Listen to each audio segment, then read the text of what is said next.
Hello guys, in this video, we'll be ranking all of the classes in 99 Nights. This list is also the latest version of 99 Nights. So if you have a lot of diamonds right now, you can base on this video, so you won't waste your diamonds.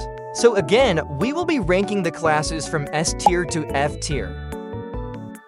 The first one on the list is Cyborg. Cyborg is a solid S tier class for many reasons. First is the items you can get from him. Alien armor and laser cannon is basically a cheat. These two items will immediately put you in a mid to end game phase. Alien armor is just basically an upgraded version of iron armor, which can sustain you enough to enter in late game, and laser cannon has AoE damage and infinite ammo. You can also one-shot the normal wolf as long as your cyborg is level 2. Next up, we have the Brawler. This class is underrated. Yes, the downside is that you can't use ranged weapons, but with its insane stats, and the new weapons from recent updates, like the Cultist King Mace and new armor sets, the Brawler can become nearly immortal with them. Highest DPS in the game and all that for just 100 diamonds. The last one on S tier is the Big Game Hunter. Big Game Hunter is a class that scales infinitely. Though it takes time if you manage to consume a lot of tusks, you will end up just like Saitama. It's very powerful with no real downsides, and is perfect for players who enjoy grinding for long sessions. Next is the Alien class. I'll place it in A tier because it's not as strong as the S tier classes. The Alien class has a decent stats to be on top of the list. It's fairly priced, has infinite ammo, and offers high mobility at max level. Definitely a top A tier pick. I'll put Pyromaniac beside Alien, thanks to the Volcano update. There are tons of fuel canisters and oil barrels available, making it easier to refuel your flamethrower. Still, without that biome, I'd place it lower in A tier. The flamethrower is great, but it runs out of fuel fast. Next, we have the Gambler. This class can be good or bad, depending on your luck. At level 1, it has a 50% chance to turn gold chests into ruby chests. At level 2, that increases to 60%. It's risky, but if luck's on your side, you can easily get endgame items since gold chests are much more common. The last one that we have on A tier is Fire Bandit. Fire Bandit is very manageable thanks to its unique fire ability. With its weapon, you can cook food automatically when enemies dies while burning, saving you tons of time in early stages. That's why it deserves its spot in A tier. Not having food early game is one of the most annoying things while exploring the map, and this class solves that. First up on the B tier is the Assassin. I don't hate this class, but the minus 15% health penalty for 500 diamonds is just not worth it. It's only really good for speedrunning, since the Q9 is strong early on, but for casual or multiplayer runs, I wouldn't recommend it. The next one is Zookeeper. The Zookeeper has yet one of the best mechanics and designs in the game. It makes the game more fun by letting you tame pets faster and level up your flute quicker. It's great for players who like having animal companions. The next one is the Poison Master. This class isn't that great for its price. Sure, you get infinite ammo and free armor, but 200 diamonds for a weak weapon and average armor isn't worth it.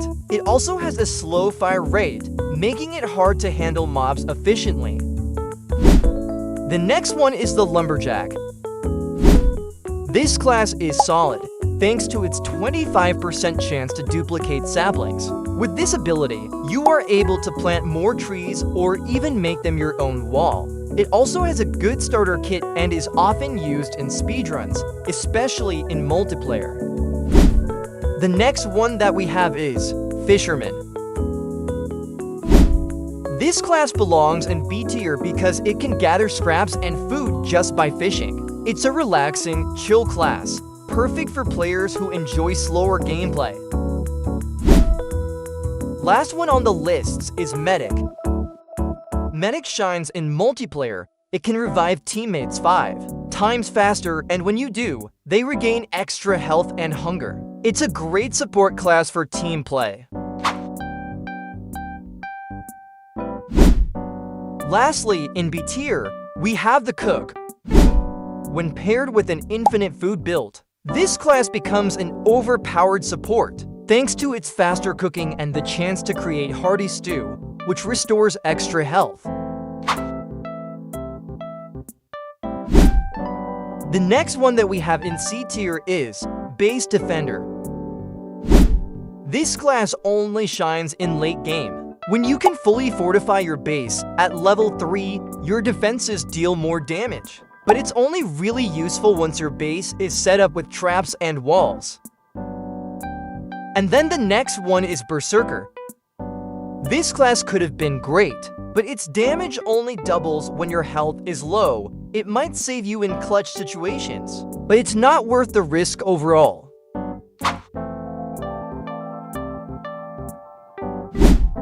The next class is the Hunter. Hunter sits next to Berserker because of its level 3 perk, which give you the ability to trade more with the Pelt Trader.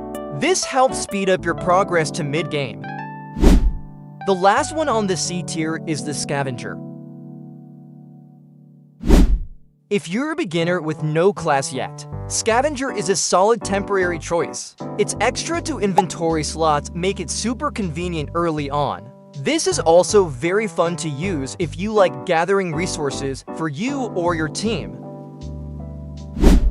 And now, let's proceed to D tier. The first one is the Support class. This class only helps if you play with friends and will greatly benefit you and your team. Especially if you have one pro in your team, this class is completely useless in solo. Don't even bother on trying. The next one is the Chef. The Chef can cook unique foods that give buffs, but it's just not worth for 150 diamonds. Most of the time, a regular stew does the job. The next one on the D tier is the Ranger. Ranger is here because you can already get a revolver at a level 2 campfire, making it kind of pointless. Yes, it can return the bullets sometimes, but 10% is way too low. You're better off choosing a class with more advantages.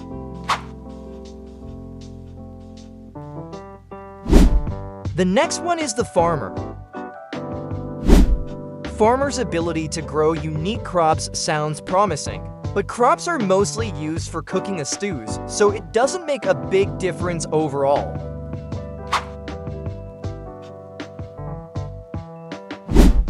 Let's proceed to the last tier, which is the F tier. First one on the lists is the Blacksmith. Blacksmith is poorly designed. You can craft items in the next crafting benches up to tier for only. You would not want to pay 200 diamonds for that. They should have given it more unique anvil-related perks, but unfortunately, they only focused on the crafting bench. The rest of the beginner classes are self-explanatory. They're basic and not very useful overall.